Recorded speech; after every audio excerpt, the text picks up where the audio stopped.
Forecast from the First Coast News Weather Team, sponsored by AC Designs. If you're headed down to the Jesse, roads a lot less crowded tonight downtown than they were.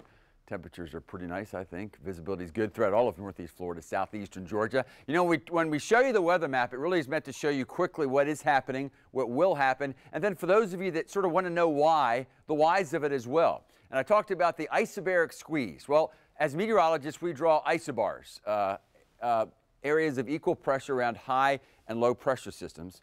Now, I had a boss about 20 years ago tell me that, Tim, people don't want to see isobars anymore.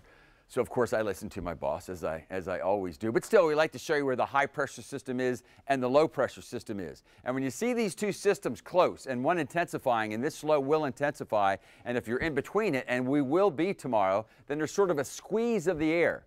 And that's why then we're going to feel those gusty winds tomorrow. And because the winds will be gusty out of the northwest, although we're not talking about Arctic air, still that will pull colder air our way, which is why then especially Thursday morning will be the coldest, at least as far as our temperatures are concerned this week. Now, by later Thursday, this high will be heading off to the north of us. We'll start to get a northeast breeze off the ocean that'll moderate the temperatures, but also will allow the Gulf of Mexico to open up, and we'll begin to see more moisture head our way. So at the very least, we have an unsettled weekend on the way.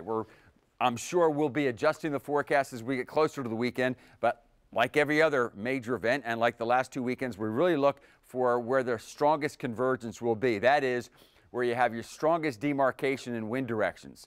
Look and notice this: strong out of the southwest, strong out of the northwest, and that Sunday evening at 6, I'm sure we'll be adjusting this, but that tends to imply that at least right now, Sunday looks to be the stormier day of our weekend days. Again, we're going to be updating it. It's a long way off, so let's take it a day at a time. Tomorrow morning, chillier, down to 44 officially. Lots of sunshine.